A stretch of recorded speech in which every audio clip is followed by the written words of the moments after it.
नमस्कार, आप देख रहे हैं न्यूज़ वन इंडिया। मैं हूं आपके साथ ऋतु तोमर। उत्तर प्रदेश विशेष की शुरुआत करेंगे कोरोना काल से जुड़ी बड़ी खबर के साथ। आपको बता दें, कोरोना काल के बीच सीबीएसई के लाखों छात्रों का इंतजार खत्म हो चुका है। शिक्षा मंत्री रमेश पोखरियाल निशंक ने बोर्ड परीक्षाओं की डेट का ऐलान कर दिया है।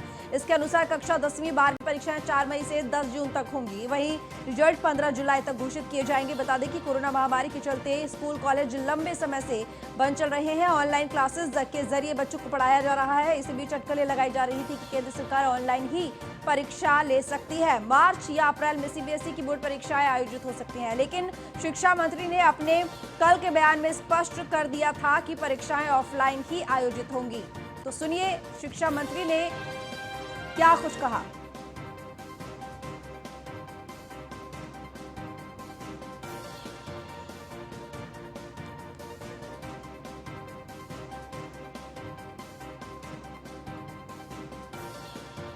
सुनाते हैं आपको कि आखिर शिक्षा मंत्री ने क्या कुछ कहा, लेकिन उससे पहले आपको बता दें कि केंद्र सरकार ऑनलाइन ही परीक्षा ले सकती है। मार्च इस बारे में कहा जा रहा था, अटकलें लगाई जा रही थी कि केंद्र सरकार ऑनलाइन परीक्षा ले सकती है, लेकिन मार्च या अप्रैल में सीबीएसई की परीक्षाएं बोर्ड की परीक्षाएं आयोजित हो सकती हैं। लेकिन शिक्षा मंत्री ने अपने कल के बयान में स्पष्ट कर दिया था कि परीक्षाएं ऑफलाइन ही आयोजित होंगी।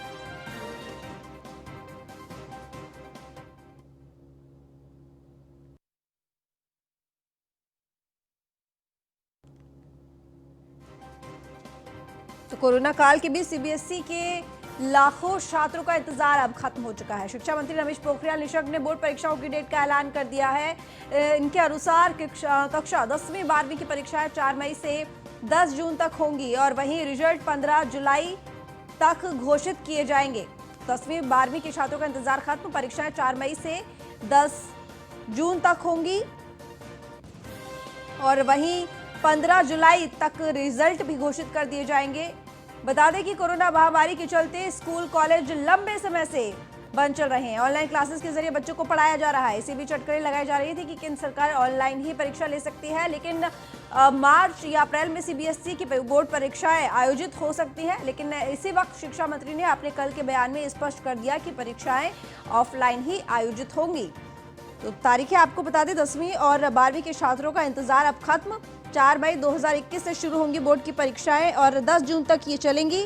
और साथ ही आपको बता दें कि सीबीएसई की वो लाखों छात्र जो कि इंतजार कर रहे थे बोर्ड की परीक्षाओं को लेकर और अटकलें लग रही थी, ऑनलाइन एग्जाम्स होंगे, लेकिन अब वो अटकलें खत्म।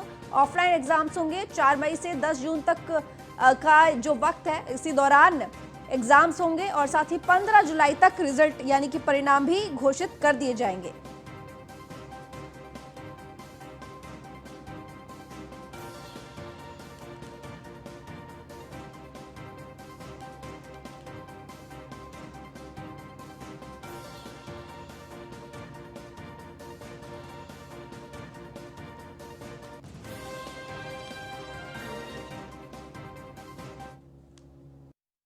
तरीके से दुनिया की सबसे बड़ी इस कोरोना काल की परीक्षा थी और जो बहुत ही सफलतम रहा है।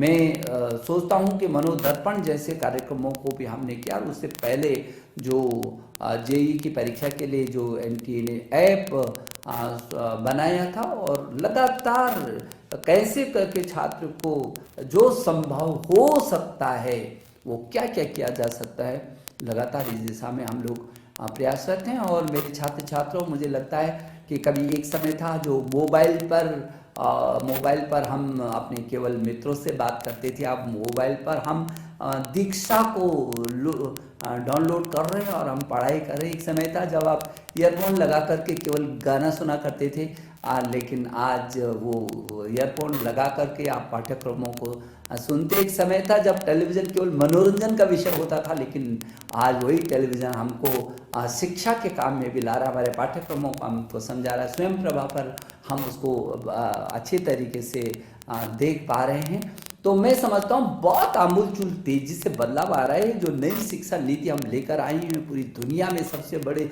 रिफॉर्म के रूप में आ रही है, सारी दुनिया ने स्वीकार। मुझे खुशी है कि हमारे देश ने भी उत्सव के रूप में इस नई शिक्षा नीति 2020 को स्वीकार किया है।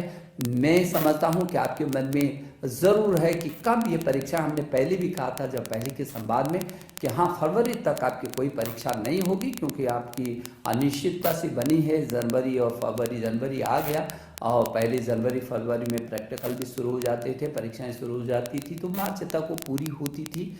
और इन परिस्थितियों में बहुत आपसे संवाद करने के बाद और व्यापक परामर्श करने के बाद अब हम लोग इस निर्णय पर पहुंचे हैं कि जो बोर्ड की परीक्षा है हमारी, वो बोर्ड की परीक्षा जो 10वीं और 12वीं की जो बोर्ड की परीक्षा है, वो बोर्ड की परीक्षा 4 मई से प्रारंभ हो जाएगी। और 4 मई से प्रारंभ होने वाली ये बोर्ड की परीक्षा हमको भरोसा है कि हम 10 जून तक इसको पूरा कर सकेंगे।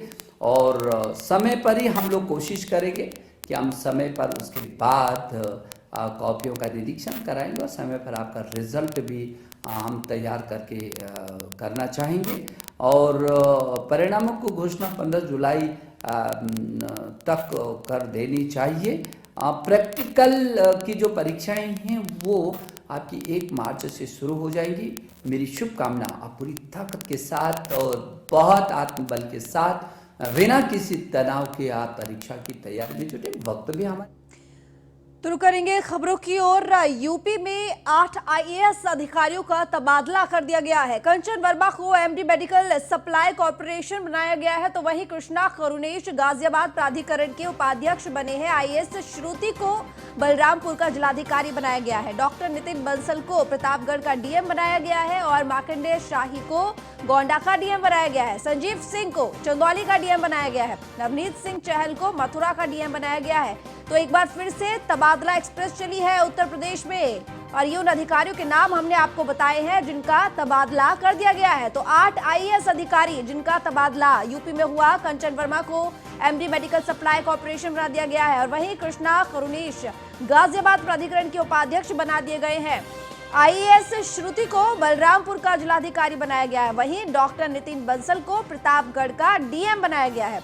मार्कंडेय शाही की अगर बात करें तो उन्हें गोंडा के डीएम पद की जिम्मेदारी सौंपी गई है और संजीव सिंह को चंदौली का डीएम बनाया गया है। नवनीत सिंह चहल मथुरा के डीएम बना दिए गए हैं। तो उत्तर प्रदेश में एक बार फिर से अधिकारियों का तबादला, बड़ा फेरबदल, और ये वो अधिकारी जिनका तबादला किया गया है। तो Kanchan Verma MD medical supply corporation बनाया गया, उन्हें कृष्णा करुणेश गाजियाबाद प्राधिकरण के उपाध्यक्ष बने हैं। आईएएस श्रुति को बलरामपुर का जिलाधिकारी बना दिया गया है। डॉक्टर नितिन बंसल को प्रतापगढ़ का डीएम बनाया गया है। तो एसके वाजपेयी हमारे संवाददाता हमारे साथ इस वक्त जुड़े हुए ज्यादा जानकारी के साथ। एसके, उत्तर प्रदेश में एक बार फिर से तबादला एक्सप्रेस चली और 8 आईएएस अधिकारियों का तबादला कर दिया गया है। ये अचानक से तबादला, आखिर क्या वजह रही? लगता है हमारा संपर्क टूट गया है, कोशिश करेंगे संपर्क साधने की। तो बता दें कि 8 आईएएस अधिकारी जिनका तबादला हुआ। लखनऊ से खबर, जहां पर टीम 11 की बैठक में अफसरों को सीएम योगी आदित्यनाथ ने निर्देश दिए हैं। कोरोना के नए स्ट्रेन को देखते हुए तैयारियां करने के निर्देश मुख्यमंत्री योगी आदित्यनाथ ने दिए। हर स्तर पर ज्यादा सतर्कता बरती जाए। कॉन्टैक्ट ट्रेसिंग और सर्विलांस सिस्टम को पहले की तरह रखें। टेस्टिंग कार्य को पूरी क्षमता के साथ संचालित करने के निर्देश भी मुख्यमंत्री योगी आदित्यनाथ ने दिए। कोरोना वैक्सीन के सुरक्षित रखरखाव के लिए भी व्यवस्था सुनिश्चित की जाए। कोविड अस्पतालों की व्यवस्थाओं को चुस्त और दुरुस्त बनाए रखें। तो ये तमाम दिशा निर्देश मुख्यमंत्री योगी आदित्यनाथ ने टीम 11 के अधिकारियों को बैठक के दौरान दिए हैं।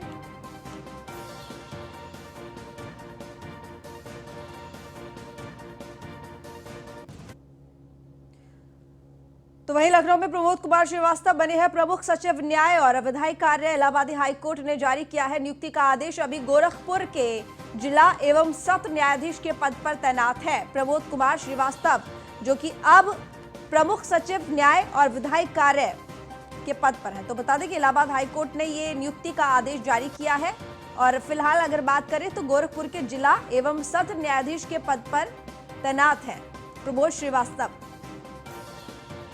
तो हाईकोर्ट ने, इलाहाबाद हाईकोर्ट ने नियुक्ति का यह आदेश जारी किया है। प्रमोद श्रीवास्तव अब प्रमुख सचिव न्याय और विधायी कार्य बन गए हैं।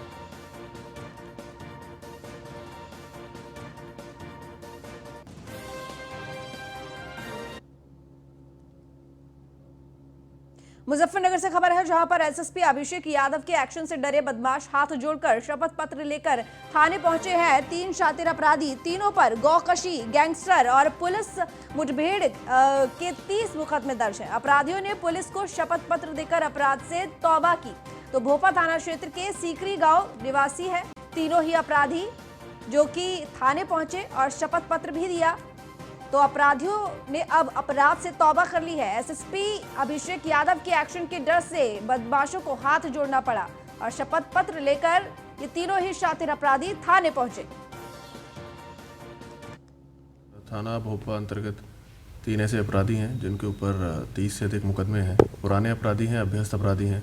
उनके द्वारा आज थाना भोपा में आके थाना प्रभारी को शपथ पत्र देते हुए ये बताया गया है कि अब वो आगे अपराध नहीं करेंगे और वो किसी भी प्रकार से शपथ उन्होंने स्वयं ली है कि वो किसी भी प्रकार की गैर कानूनी गतिविधि में शामिल नहीं होंगे और वो अपने जीवन को और अपने आचरण को सुधारने के लिए आगे से प्रेरित रहेंगे। सर, क्या आपराधिक इतिहास की ऐसे मुकदमे? देखिए, ये 3 अपराधी हैं, इन पे लूट, हत्या वगैरह के मुकदमे हैं। तीनों में पिला के 30 से अधिक मुकदमे हैं। पुराने अपराधी हैं, अभ्यस्त अपराधी हैं और निश्चित तौर पे इनकी इस प्रकार की शपथ लेने से समाज में, उस क्षेत्र में जो वातावरण है और अच्छा होगा और समाज एक भयमुक्त समाज के रूप में और विकसित होगा। संगम नगरी प्रयागराज में नए साल के लिए सुरक्षा व्यवस्था को सुदृढ़ करने और नए साल के जश्न में नशे का सेवन न करने की अपील को लेकर एडीजी के नेतृत्व में पुलिस बल ने सिविल लाइंस में पैदल मार्च किया और लोगों को मास्क और सोशल डिस्टेंसिंग के लिए जागरूक किया। साथ ही नए साल के जश्न में शराब पीकर गाड़ी न चलाने की अपील भी की। हम लोग आज चेकिंग अभियान चला रहे हैं। हम लोगों ने सबको चेतावनी भी दी है कि किसी भी तरह से मदिरा पान करके बाहर नहीं निकलें। आप अगर आप निकलेंगे या इस परिस्थिति में अगर आप गाड़ियों को चलाएंगे तो आपके ऊपर कठोरतम कार्रवाई की जाएगी। किसी भी तरह से अगर कोई पार्टी ऑर्गेनाइज कर रहा है या कुछ भी ऐसी कार्रवाई कर रहा है जो अवैधानिक है, जो कोविड के प्रोटोकॉल के अनुरूप नहीं है, उन सबके ऊपर कार्रवाई की जाएगी। सर, होटलों में क्या है सर? होटलों में भी द्वारा गाइडलाइंस जारी सबको उसका अनुपालन कराना हमारे बताया गया है। इसका अनुपालन नहीं कराने पर किसी के ऊपर भी हो, कोई भी हो, कठोरतम कार्रवाई की जाएगी। शिक्षा के लिए हम लोग आज चेकिंग अभियान चला रहे हैं। हम लोगों ने सबको चेतावनी भी दी है कि किसी भी तरह से मदिरा पान करके बाहर नहीं निकलें। आप अगर आप निकलेंगे या इस परिस्थिति में अगर आप गाड़ियों को चलाएंगे तो आपके ऊपर कठोरतम कार्रवाई की जाएगी। तो परिवहन मंत्री के आदेश को यूपी एसआरटीसी के अधिकारियों ने ताक पर रखा। परिवहन मंत्री अशोक कटारिया का भी आदेश नहीं मानते हैं यूपी एसआरटीसी के अधिकारी। परिवहन मंत्री के आदेश को ताक पर रखकर अफसरों ने टेंडर में घोटाला कर दिया। परिवहन मंत्री अशोक कटारिया उनके मना करने के बावजूद सिंगल बिडर पर टेक्निकल बिड खोल दी और वही परिवहन मंत्री ने 22 दिसंबर को चिट्ठी लिखी थी, लेकिन 28 दिसंबर को टेंडर खोल दिया गया। परिवहन मंत्री अशोक कटारिया को लग चुकी थी अधिकारियों के घोटाले की भनक। तो घोटाले की भनक लगते ही चिट्ठी लिखकर अधिकारियों को आदेश दिया था बिना समीक्षा किसी भी टेंडर पर फैसला ना लिया जाए, लेकिन अधिकारियों ने परिवहन मंत्री की लिखित चिट्ठी को नजरअंदाज कर दिया। परिवहन विभाग के प्रमुख सचिव आरके सिंह की बात को भी अधिकारियों ने नहीं माना।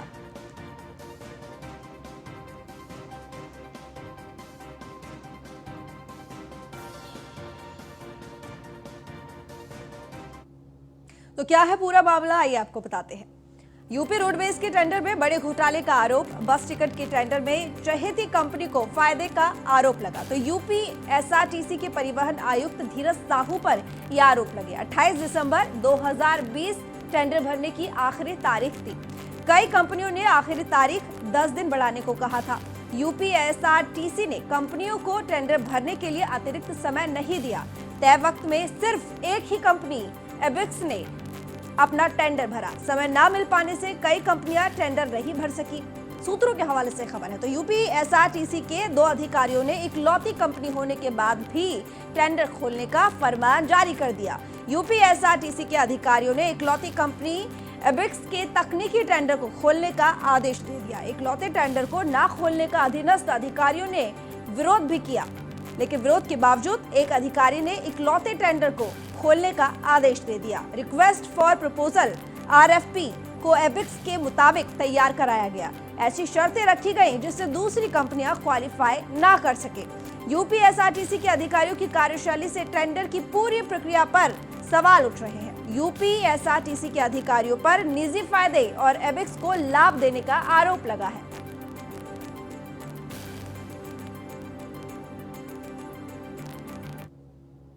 अब आपको बताते हैं कि इस पूरे मामले पर परिवहन आयुक्त की आखिर क्या सफाई है। तो टेंडर की प्रक्रिया पारदर्शी तरीके से हुई, सभी नियमों का पालन किया गया। कौन क्या कह रहा है, मुझे इससे कोई लेना देना नहीं है।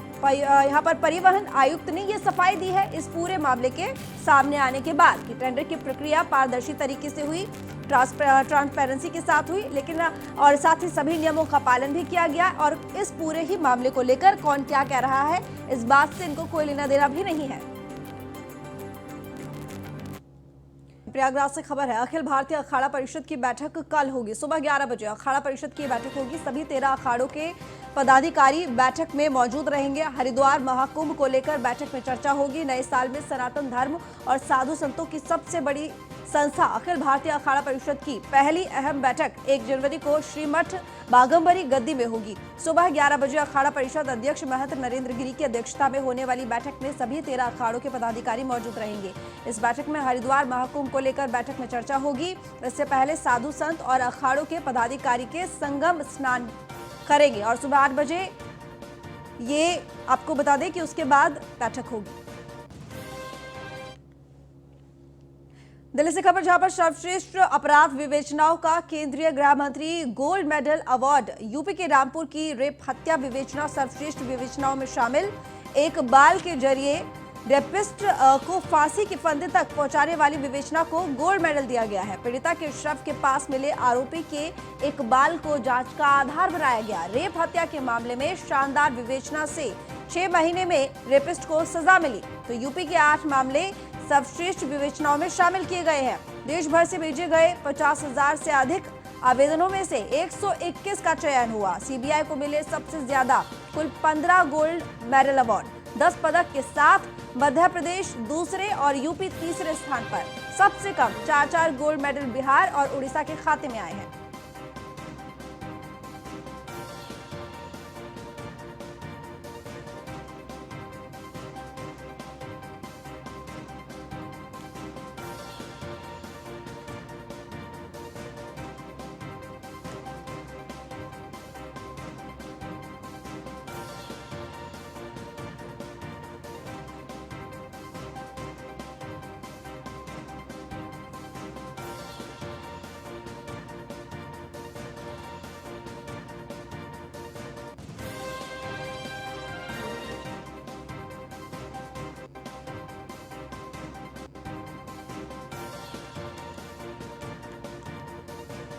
तो सर्वश्रेष्ठ अपराध विवेचनाओं का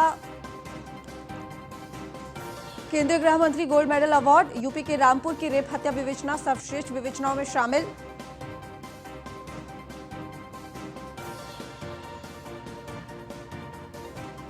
तो एक बाल के जरिए रेपिस्ट को फांसी के फंदे तक पहुंचाने वाली विवेचना को गोल्ड मेडल मिला है। पीड़िता के शव के पास मिले आरोपी के एक बाल को जांच का आधार बनाया गया। रेप हत्या के मामले में शानदार विवेचना से 6 महीने में रेपिस्ट को सजा मिल गई। तो यूपी के 8 मामले सर्वश्रेष्ठ विवेचनाओं में शामिल किए गए। देश भर से भेजे गए 50,000 से अधिक आवेदनों में से 121 का ही चयन हुआ, जिसमें उत्तर प्रदेश को तीसरा स्थान मिला है। तो फिलहाल उत्तर प्रदेश विशेष के इस बुलेटिन में इतना ही। देखते रहिए न्यूज़ 1 इंडिया।